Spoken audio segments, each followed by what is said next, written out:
Assalamualaikum warahmatullahi wabarakatuh. Selamat datang kepada semuanya. Semoga sehat selalu. Sebelumnya, perkenalkan, nama saya Dudi Widaturahman. Saya perwakilan dari kelompok KKN 141 Universitas Erlangga. Materi yang akan saya bawakan terkait low back pain. Nah, sebelumnya apa sih low back pain itu? Istilah kalau dari bahasa Inggris, low berarti bawah, back berarti belakang, pain adalah nyeri. Berarti nyeri punggung bagian bawah. Kalau mungkin beberapa dari teman-teman belum pernah mendengar istilah kata low back pain. Kalau mungkin sering disebutnya bahasa awamnya yaitu boyon. Nah, boyon sebenarnya orang kalau misal kebanyakan duduk atau kebanyakan WFH kan sekarang kan lagi musim. Nah, itu kan biasanya ngerasa kayak oh pinggangku sakit, boyon boyon boyon. Nah, itu kita akan bahas. Kenapa kok kita ambil tema ini? Karena terkait WFH yang pertama. Dan yang kedua, ini sangat sering sekali dialami dan terkadang orang menyepelekan tentang masalah penyakit boyon ini. Oleh karena itu kita ingin sekali membahas dan mengupas tentang pentingnya kita mengerti tentang penyakit ini agar tidak terjadi hal yang lebih parah. Loh, hal yang lebih parah berarti sangat menyakitkan penyakit. Tentu saja bisa. Ini penyakit kalau misal dibiarkan bisa jadi sangat berbahaya. Oke, next.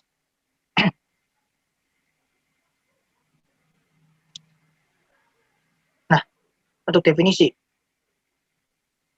nyeri punggung bawah atau low back pain adalah rasa nyeri pada pinggang atau tulang punggung bagian bawah yang bisa terasa hingga ke pantat dan paha. Bahkan pada beberapa kasus, nyeri yang dirasakan penderitanya bisa menjalar hingga ke kaki. Loh, kok bisa? Padahal kan boyon biasanya cuma di daerah punggung aja, di punggung bagian bawah, tapi kok bisa sampai ke pantat, paha, dan juga hingga ke kaki. Nah, itu nanti akan kita bahas lebih lanjut. Kenapa kok bisa? Sebelumnya kan tadi sudah dijelaskan bahwa uh, ini penyakit memang berbahaya. Nah, berbahaya ya seperti yang dikatakan ini, bisa menjalar hingga ke pantat, paha, dan juga kaki. Next. Nah, kita masuk ke epidemiologinya dulu. Kita bicara di Indonesia ya. Di Indonesia belum ada data penelitian yang menilai angka kejadian nyeri punggung bawah kronis secara menyeluruh. Namun nyeri kronis adalah alasan tersering untuk mengunjungi fasilitas pelayanan rawat jalan di Indonesia. Menurut Purwoto et al., nyeri punggung bawah adalah nyeri neuropatik yang paling sering ditemukan di Indonesia. Untuk mortalitas dan morbiditasnya, low back pain jarang sekali diasosiasikan dengan mortalitas, tetapi adalah salah satu penyebab morbiditas terbesar di dunia. Nyeri punggung bawah termasuk dalam kategori 10 besar penyebab penurunan kualitas hidup yang diukur melalui Disability Adjusted Life Years atau DALY. Di Amerika dan Inggris, low back pain adalah penyebab terbesar izin kerja dan memerlukan biaya sekitar 100-200 miliar per tahunnya. Wow, seperti yang kita baca, kita bisa bayangkan bahwa 100-200 miliar itu bukan angka yang sedikit. Oleh karena itu penting bagi kita.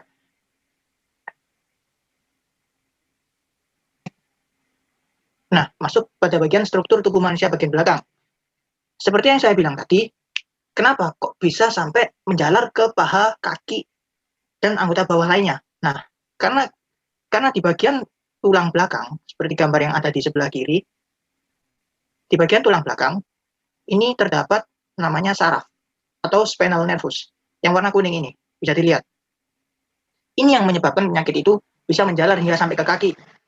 Nah, terkadang kan orang-orang kalau misal terkena boyok atau nyeri punggung bawah ini, terkadang kan orang-orang kalau pijat, terus kalau nggak pijat, mungkin kan pijat kan bayar biasanya. Kalau nggak gitu, biasanya kalau punya anak atau teman atau keluarga di rumah gitu biasanya suruh ide-ide. Nah, apakah di ide itu boleh?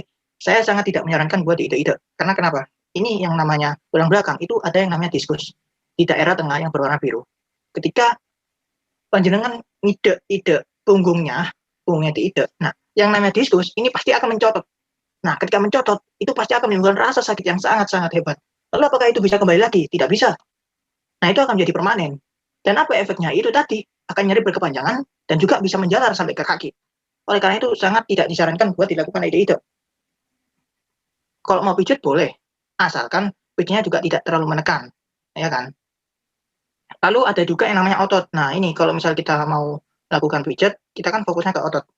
Berarti kita cari otot mana yang daerah spasmo, biasanya kan begitu. Atau kalau orang menyebutnya otot yang kaku. Biasanya kalau ngerasa nyeri punggung di bagian belakang, nyeri punggung bawah maksudnya, kita bisa meraba atau merasakan bahwa otot itu sangat kaku-kaku sekali. Karena kita kebanyakan duduk. Nah, ketika duduk, pasti struktur tubuh itu akan terus menahan di posisi yang sama, sehingga menyebabkan otot itu menjadi kaku. Dan kalau mau dipijat, monggo silahkan. Tapi Tapi bukan berarti pijat itu akan langsung hilang. Itu bisa langsung bisa saja nyerinya muncul lagi. Apalagi kan lagi musim WFA. Sering sekali aktivitas duduk itu tidak pernah luput dari masa-masa pandemi seperti ini. Nah, ketika hari itu juga sedang melakukan pijat, besoknya bukan berarti nggak bisa nyeri. Pasti bisa nyeri lagi kalau misal kita masih salah penanganan.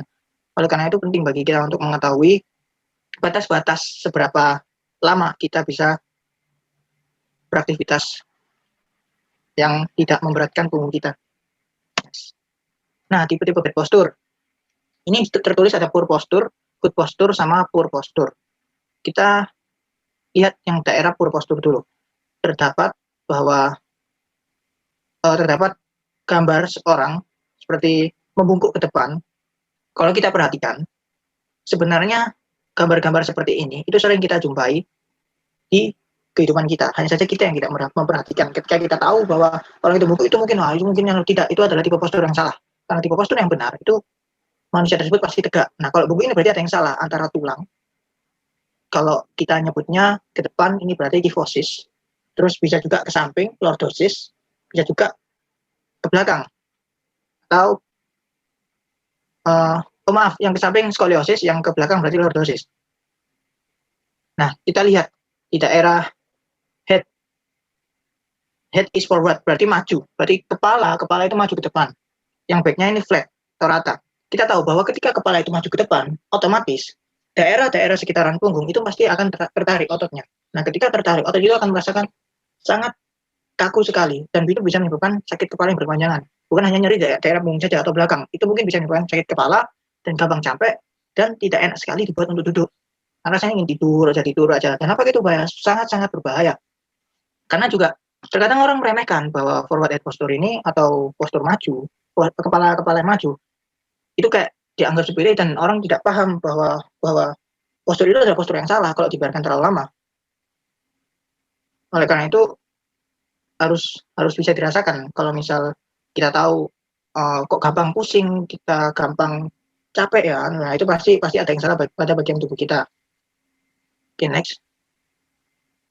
Nah, ini kita bicara tentang penyebabnya. Untuk penyebab berusia 30 sampai 50 tahun. Tapi bukan berarti usia yang di bawah 30 atau di atas 50 tidak bisa. Tapi rata-rata di penelitian bilang bahwa usia 30 sampai 50 tahun itu adalah yang sering terjadi atau mengalami kasus low back pain atau nyeri punggung bawah. Lalu memiliki berat badan berlebih atau obesitas. Nah, dikarenakan berat badan itu berlebih, tubuh akan sangat berat untuk memiliki kestabilan yang bagus. Obes ini juga sangat berbahaya, bukan hanya low back pain, perlu diketahui. Obes ini sungguh-sungguh berbahaya, bukan cuma low back pain. Bisa juga mengalami yang namanya artritis atau peradangan sendi, terutama pada lutut, itu sering sekali terjadi. Juga yang lagi tren sekarang, obesitas itu adalah bagian masuk dalam komorbid penyebab kematian pasien COVID. Jadi harus benar-benar dijaga pola makannya, terutama apalagi sekarang lagi musim rebahan. Nah, itu sangat berbahaya lagi. Rebahan itu sangat banyak efek buruknya, termasuk obesitas. Tapi bukan hanya obesitas, juga pada tubuh itu sangat tidak bagus, terutama jantung juga kan bisa membuat penyakit istilahnya gagal jantung. Nah, itu kalau misalnya kita tahu kenapa kok rebahan menyebabkan gagal jantung, karena ketika kita hanya melakukan rebahan tanpa beraktivitas olahraga, kita banyak makan sehingga lemak-lemak tersebut itu numpuk. Kalau kita tahu bahwa pembuluh darah itu sifatnya elastis, ketika ditumbuhi banyak lemak, otomatis akan menyumbat tentang perjalanan darah tersebut menuju jantung, sehingga menyebabkan penyumbatan dan akhirnya bisa terjadi gagal jantung. Jarang berolahraga, ya itu tadi yang sebelumnya saya jelaskan. Lalu mengangkat beban berlebihan. Nah, kita juga harus perhatikan untuk mengangkat beban berlebihan ini boleh asalkan dengan cara dan waktu yang tepat. Kenapa saya bilang gitu? Kita punya cara yang nama kalau kita bahasanya cara-cara yang ergonomi. Posisi kita harus ergonomis. Ada squat, semi squat, dan juga squat total atau jongkok. Nah, itu kita harus tahu bahwa berat barang yang akan kita angkat itu seberapa. Dan kita bisa posisikan itu. Nggak harus paten kalau misalnya biar cepat gini. Enggak, kita harus tahu bahwa semakin berat barang tersebut berarti kita harus tahu posisi mana yang nyaman, bukan agar karena ketika kita terus memaksakan seperti itu, low back pain akan mengikuti kita terus. Lalu memiliki pekerjaan yang mengharuskan untuk banyak duduk, membungkuk, atau mengangkat benda berat. Ya, sama. Lalu sedang hamil lah. Kenapa kok sedang hamil? Bisa, karena kita tahu bahwa orang yang hamil pasti posturnya akan berubah total. Kita bisa lihat itu. Badannya gendut, perutnya ke depan maksudnya, perutnya ke depan, dan otomatis tulang belakang kita akan mengalami perubahan. Nah, ketika perubahan itu, karena kondisi normalnya tadi seperti gambar di awal tadi, kondisi normal good posture ini adalah lurus, ketika orang hamil, kondisinya ini akan berubah menjadi poor posture yang di sebelah kanan, sway back. Makanya sering terjadi pada kondisi ibu-ibu hamil mengalami nyeri punggung belakang bawah. Lalu merokok. Nah, merokok ini juga bisa menyebabkan low back pain. Hati-hati buat para perokok terutama. Kita harus memperhatikan. Nggak hanya tentang penyakit kardiovaskular, namun low back pain juga bisa terkena pada seorang perokok. Lalu terlalu tinggi menggunakan terlalu sering menggunakan sepatu tinggi. Nah, itu juga bahaya karena kita tahu ketika menggunakan sepatu tinggi yang namanya ankle atau kaki, itu pergelangan kaki itu pasti jinjit terus. Nah, ketika jinjit pasti ada perbedaan antara orang jalan normal seseorang yang menggunakan sepatu tinggi atau tidak. Kita bisa perhatikan ketika kita menemuinya langsung. Orang yang terlalu menggunakan sepatu tinggi itu pasti jalannya akan cenderung berbeda dengan orang yang menggunakan sepatu biasa. Kita bisa lihat dari ujung kaki hingga atas pasti yang daerah punggungnya kita bisa bedakan dengan orang yang normal atau menggunakan sepatu yang normal. Nah, lalu seperti apa mencegahnya? Ini saya memberikan contoh olahraga yang tepat. Olahraga yang tepat. Loh, kenapa kok harus olahraga? Ya benar, olahraga ini bisa mencegah untuk terjadi low back pain. Kenapa saya menyarankan olahraga? Karena yang pertama ini gratis, tidak memakan biaya. Kalau misal kita cuman low back pain enggak enak, boyoken loro, pijet. Nah, kan otomatis kalau misal pijet ya bukan berarti saya bilang tidak boleh pijet ya, karena kan kita tahu bahwa pijet itu kan juga makan biaya. Nah, belum tentu juga ketika dipijat besoknya langsung hilang, kadang masih ada. Sama seperti olahraga. Nah, hanya saja saya menyarankan ini olahraga itu gratis dan bukan hanya untuk low back pain. Ini juga bagus untuk kesehatan kita semua, koreksi postur terutama juga. Orang yang mengalami nyeri punggung kebanyakan posturnya pasti berubah dan jauh dari kata normal.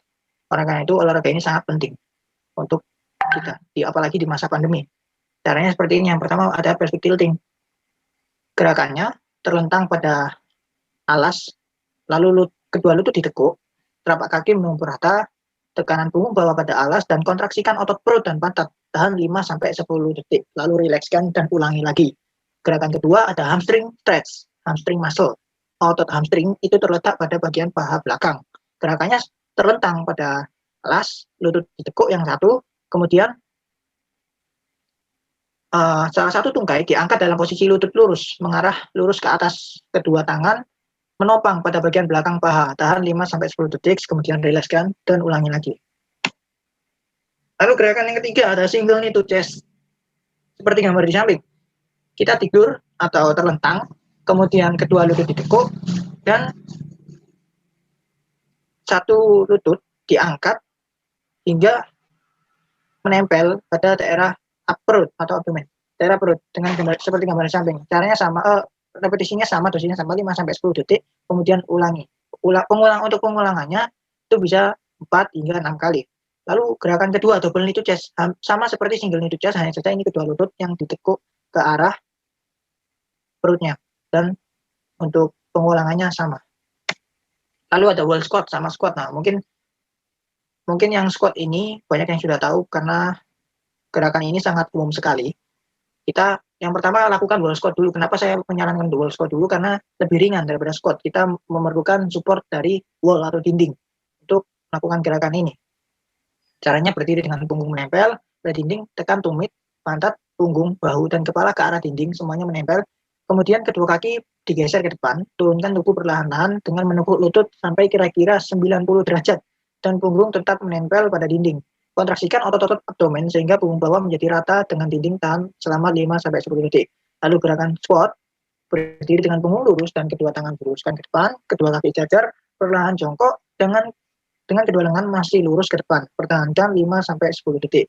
Gerakannya Gerakannya seperti ini, nanti akan ada contoh di videonya, dan untuk repetisinya sama, atau dosis pengulangannya sama. Mungkin sampai situ yang bisa saya jelaskan. Silakan untuk menikmati video sebentar lagi. Kurang lebihnya mohon maaf. Saya Julius selaku pemateri undur diri. Assalamualaikum warahmatullahi wabarakatuh.